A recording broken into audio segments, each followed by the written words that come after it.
Hello दोस्तों। आज हम लाए हैं आप लोगों के लिए यूपी टेट के लिए और सीटेट के लिए 20 मोस्ट इम्पोर्टेंट क्वेश्चन। वीडियो को पूरा देखिए, बेहद ही महत्वपूर्ण होने वाली है वीडियो। क्वेश्चन देखते हैं। क्वेश्चन नंबर पहला है, निम्नलिखित महासागरीय धाराओं में किसका पड़ोसी तट पर गर्म प्रभाव पड़ता है? ऑप्शन ए है आयुष्यो, बी है केनारी, सी है ब्राजील, डी है वेनिला। तो इसमें आंसर सही होगा। आंसर सी सही होगा, ब्राजील की धारा।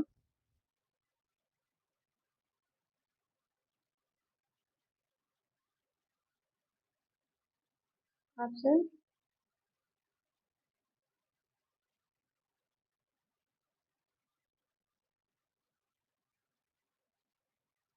बी सही होगा।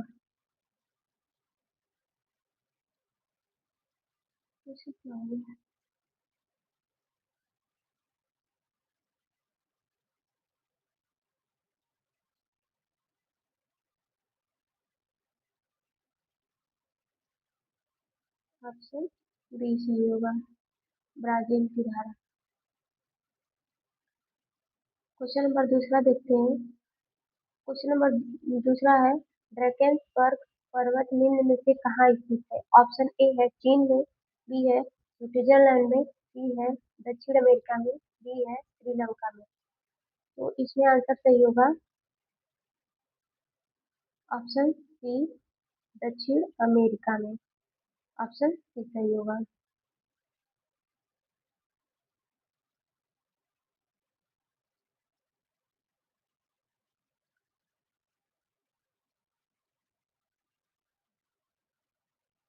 क्वेश्चन नंबर तीसरा देखते हैं। क्वेश्चन है, निम्नलिखित ग्रहों में वह कौन सा है जिसका कोई उपग्रह नहीं है? ऑप्शन ए है पृथ्वी, बी है मंगल, सी है बृहस्पति, डी है बुध। तो इसमें आंसर सही होगा, ऑप्शन डी सही होगा, बुध के पास कोई उपग्रह नहीं है।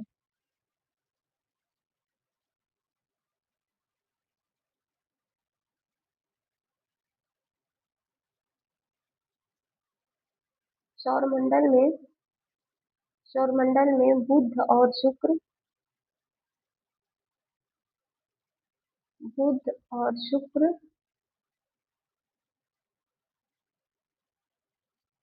ऐसे दो ग्रह हैं जिनका कोई उपग्रह नहीं है। शुक्र का और बुध का, इनके पास कोई उपग्रह नहीं है। और सर्वाधिक उपग्रह वाला ग्रह है बृहस्पति। इसके पास 79 उपग्रह हैं। कितने? 79 उपग्रह।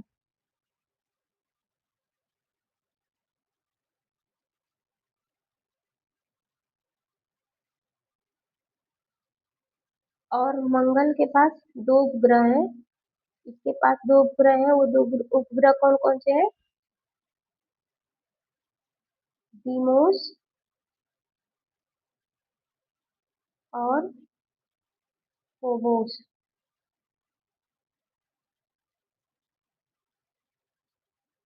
इसके पास, मंगल के पास दो उपग्रह हैं। क्वेश्चन नंबर चौथा देखते हैं, सिलवासा राजधानी है? ऑप्शन ए है लक्षद्वीप की, बी है दादर एवं नागर हवेली की, सी है दमन एवं दीव की, डी है अरुणाचल प्रदेश की। तो सिलवासा राजधानी किसकी है? ऑप्शन बी सही होगा, दादर एवं नागर हवेली की।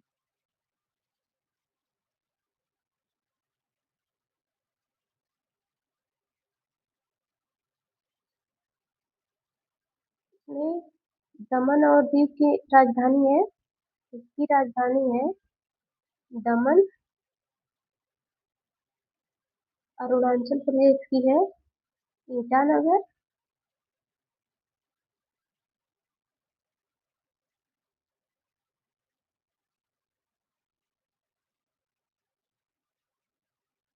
और लक्षद्वीप की है कवारती। इसकी लक्षद्वीप की। और दादर नौकर हवेली है सिलवासा। ओके। क्वेश्चन नंबर 5 देखते हैं। क्वेश्चन नंबर 5 है, निम्न में से कौन सी मिट्टी भारत में कपास के लिए खेती के लिए आदर्श है? निम्न में से कौन सी मिट्टी कपास भारत में कपास की खेती के लिए आदर्श है? ऑप्शन ए है जलोढ़ मिट्टी, बी है लाल मिट्टी, सी है काली मिट्टी, डी है लेटराइट मिट्टी। तो कपास की खेती के लिए काली मिट्टी बेहद ही आदर्श है। ऑप्शन सी सही होगा। काली मिट्टी का सर्वाधिक विस्तार महाराष्ट्र में है। सबसे ज्यादा इसका विस्तार महाराष्ट्र में है।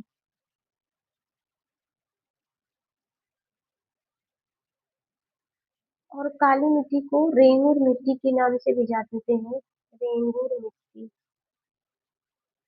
रेंगुर मिट्टी के नाम से जानते हैं।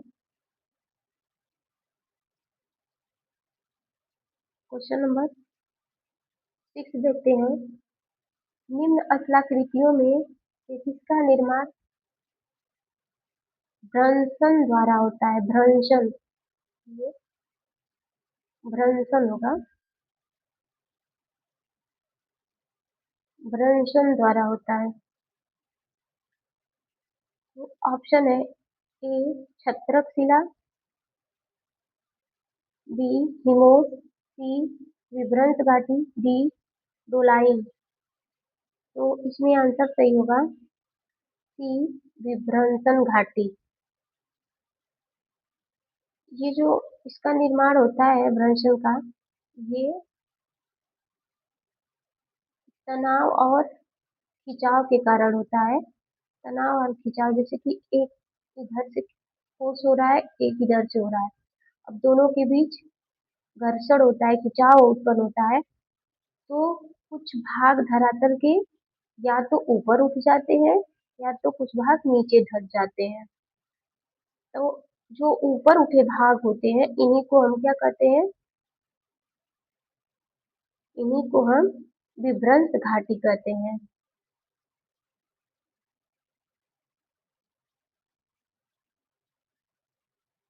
क्वेश्चन नंबर 7 देखते हैं। चंद्र ग्रहण निम्नलिखित में से कब पड़ता है? ऑप्शन ए है पूर्णमासी, बी है अमावस, सी है प्रथम चतुर्थ, डी है तृतीय चतुर्थ। तो चंद्र ग्रहण कब होता है? ये पूर्णमासी के दिन होता है चंद्र ग्रहण। चंद्र ग्रहण कब होता है? जब सूर्य और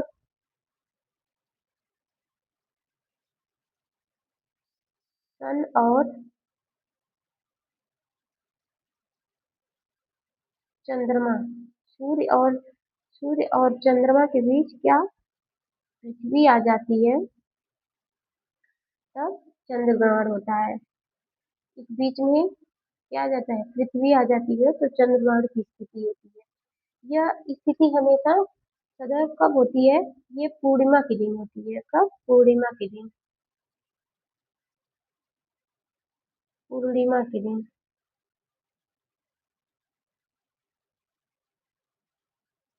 क्वेश्चन नंबर 8 देखते हैं। संयुक्त राष्ट्र संघ की स्थापना कब हुई?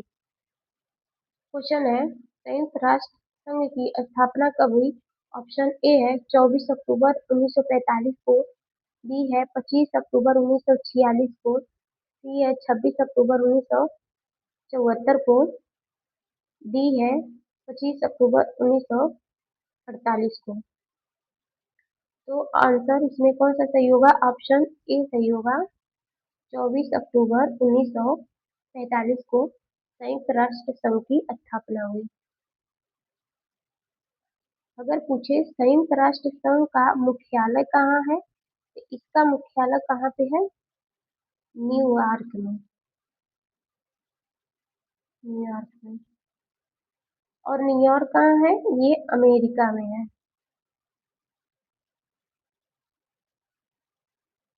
अमेरिका में। क्वेश्चन नंबर 9 देखते हैं, 9 है। खरीफ की फसल है।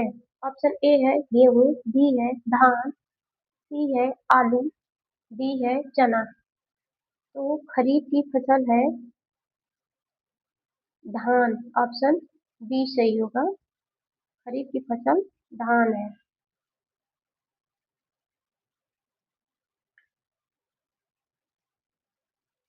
भारत में मुख्य रूप से 3 प्रकार की फसल होती है। भारत में मुख्य रूप से कितने प्रकार की फसल होती है? 3 प्रकार की। 3 प्रकार की। कौन कौन सी? खरीफ,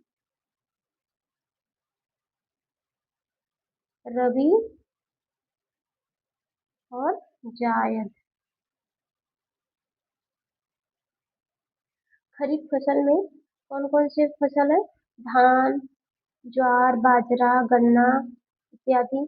और रबी में जैसे गेहूं, जौ, चना, मटर, सरसों। और जायद में जैसे अभी खरबूज, तरबूज, ककड़ी, ये सब जायद फसल है।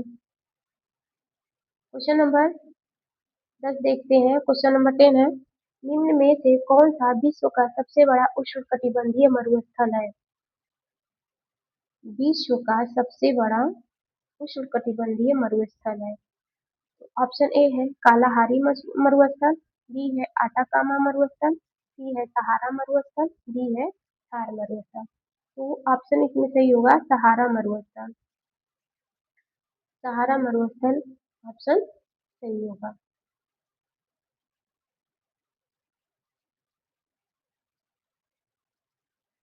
और थार मरुस्थल अपनी इंडिया में है।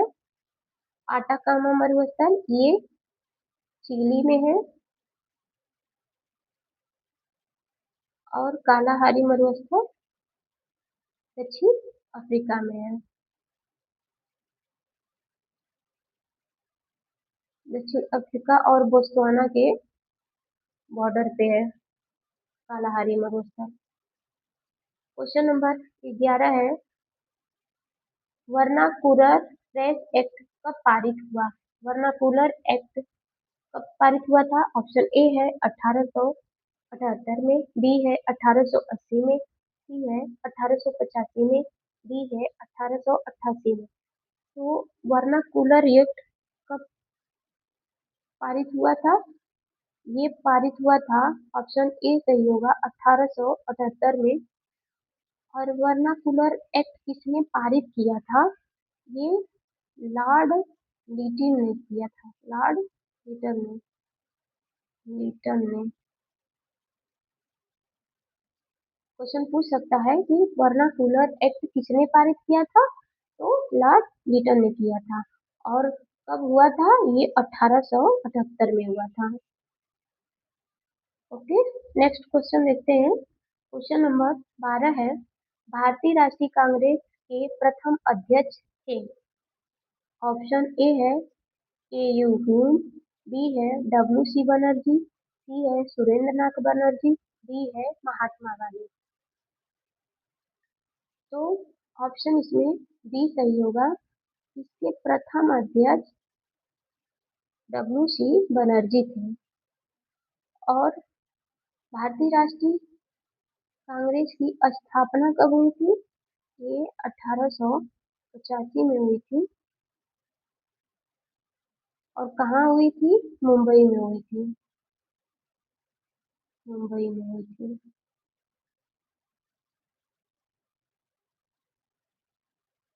क्वेश्चन नंबर 13 देखते हैं। क्वेश्चन नंबर 13 है, भूदान आंदोलन किससे संबंधित है? भूदान आंदोलन किनसे संबंधित है?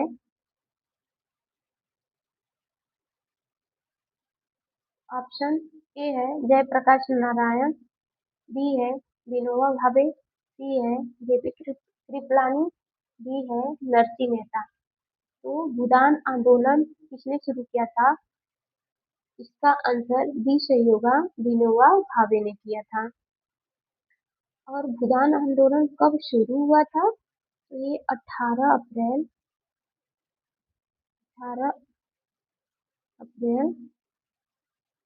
1951 को विनोबा भावे ने शुरू किया था। क्वेश्चन नंबर 14 है, निम्न में से कौन काकोरी कांड से संबंधित नहीं है? पूछ रहा है, नहीं है। ऑप्शन ए है भगत सिंह, बी है अशफाक उल्ला खां, सी है राम प्रसाद बिस्मिल, डी है राजेंद्र लाहिड़ी। तो इसमें आंसर सही होगा कि भगत सिंह इससे संबंधित नहीं है और ये तीनों लोग हैं। काकोरी कांड में इन लोगों को फांसी दे दी गई थी, अशफाक उल्ला खां और राम प्रसाद बिस्मिल और राजेंद्र लाहिड़ी को, एक लोग और हैं, उनको भी फांसी दे दी गई थी। क्वेश्चन नंबर 15 देखते हैं। 15 है, सुबंध सुबंध खट, खटक पर छप राख वीरसेन, इन सभी में क्या समानता थी? ऑप्शन ए है, यह सभी गुजरात के शासक थे, बी है यह सभी बौद्ध धर्म के प्रचारक थे, सी है यह सभी चंद्रगुप्त विक्रमादित्य के दरबार में थे, डी है यह सभी जैन धर्म के प्रचारक थे। तो इसमें आंसर सी सही होगा कि ये सब चंद्रगुप्त विक्रमादित्य के दरबार में थे। सुबंध खट खप्पर छप राख और वीरसेन। क्वेश्चन नंबर 16 देखते हैं। क्वेश्चन है, निम्नलिखित में कौन सा सही सुमेलित है? सूची 1 को सूची 2 से मिलान करना है। पहला ए है चौथा चौथा का युद्ध, बी है घाघरा का युद्ध, सी है कन्नौज का युद्ध, डी है हल्दीघाटी का युद्ध। तो ये कब कब हुआ था? तो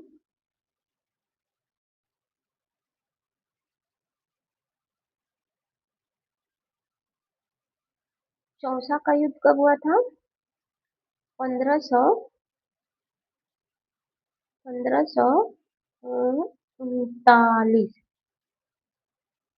ए का दूसरा सही होगा। अब ऑप्शन इसमें हम लोग देखते हैं कि ए का दूसरा सही है तो बी और सी में है, तो ये दोनों तो होगा नहीं, ए और बी, तो सी और डी में देखते हैं। फिर घाघरा का युद्ध कब हुआ था? घाघरा का युद्ध हुआ था 1529 में। 1529 में हुआ था, तो ए का दूसरा, बी का चौथा, तो बी का चौथा किसमें है? बी का चौथा सी में है, एक ही में है, तो इसमें आंसर सी सही होगा हम लोग का। 2 3, हाँ 2 4 1 3। और कन्नौज का युद्ध कब हुआ था? 1540 में। और हल्दी घाटी का युद्ध 1576 में। ऑप्शन सी सही होगा। चौसा का युद्ध कब हुआ था? 1539 को घाघरा का युद्ध, 1529 को कन्नौज का युद्ध, 1540 को हल्दी घाटी का युद्ध, 1576 को। ऑप्शन सी सही होगा। क्वेश्चन नंबर 17 देखते हैं। निम्नलिखित को कालानुक्रम व्यवस्थित करें। पहला है वॉरेन हेस्टिंग, दूसरा क्लाइव, तीसरा लॉर्ड कॉर्नवालिस, चौथा वेलेस्ली। इन लोग का कालक्रम देखना है, ये लोग कब भारत आए थे, तो इनका कार्यकाल देखते हैं। तो वॉरेन हेस्टिंग्स का, क्लाइव का, कॉर्नवालिस का और वेलेस्ली का। तो क्लाइव का प्रथम कार्यकाल था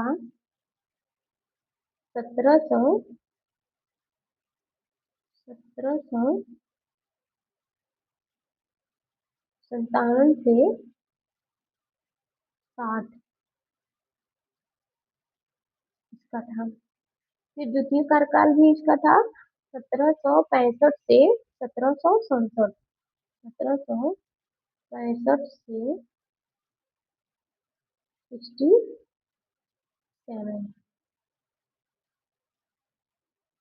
वारेन हेस्टिंग का, उसके बाद वारेन हेस्टिंग का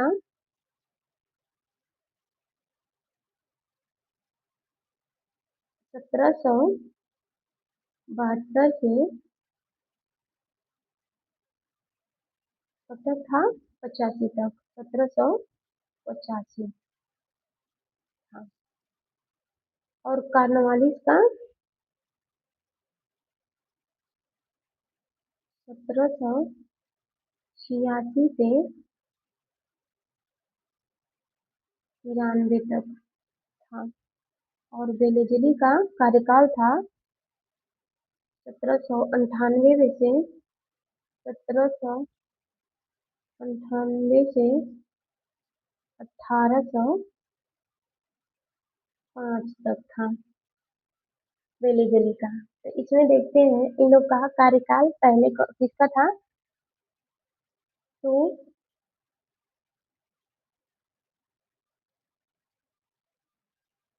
1765 इनका हो गया, 1772 इनका हो गया।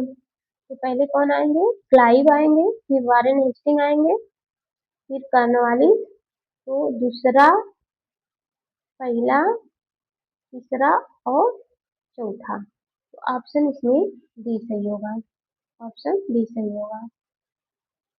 क्लाइव, वारेन हेस्टिंग, फिर कॉर्नवालिस, फिर वेलेजली। फिर क्वेश्चन नंबर 18 देखते हैं। क्वेश्चन 18 है, भारत के निम्न में से किस राज्य में सुंदरबन पाए जाते हैं। ऑप्शन ए है महाराष्ट्र, बी है गुजरात, सी है उत्तर प्रदेश, डी है पश्चिम बंगाल। तो सुंदरबन कहाँ पाए जाते हैं, ये पश्चिम बंगाल में पाए जाते हैं, जो ब्रह्मपुत्र और गंगा के नदियों का जो मुहाना है, संगम है, वहीं पे वो मुहाना, सॉरी संगम नहीं कर सकते इसको, मुहाना है, वहीं पे क्या सुंदरबन पाए जाते हैं। क्वेश्चन नंबर 19 देखते हैं। अजंता के चित्र किस धर्म से संबंधित है। अजंता के चित्र किस धर्म से, अजंता के चित्र किस धर्म से संबंधित है, सॉरी क्वेश्चन है अजंता के चित्र किस धर्म से संबंधित है। ऑप्शन ए है जैन धर्म से, बी है सनातन धर्म से, सी है बौद्ध धर्म से, डी है ईसाई धर्म से। तो इसके आंसर सही होंगे सी, बौद्ध धर्म से। अजंता की गुफा कहाँ पे है, ये महाराष्ट्र में है, महाराष्ट्र के औरंगाबाद में।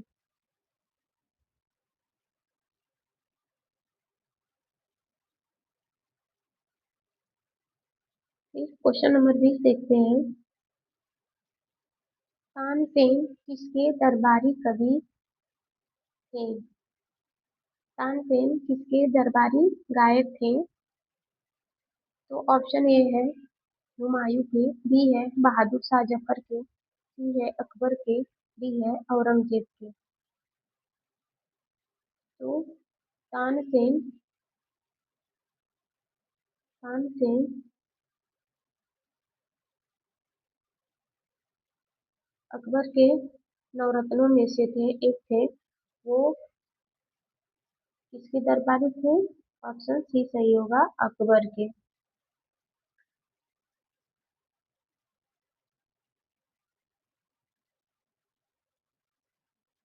तो दोस्तों आज बस इतना ही। वीडियो अच्छी लगी हो तो लाइक शेयर सब्सक्राइब करना ना भूलो, और कमेंट में जरूर बताएं कि आगे मैं टॉपिक पे वीडियो बनाऊं, ताकि मुझे भी अच्छा लगे।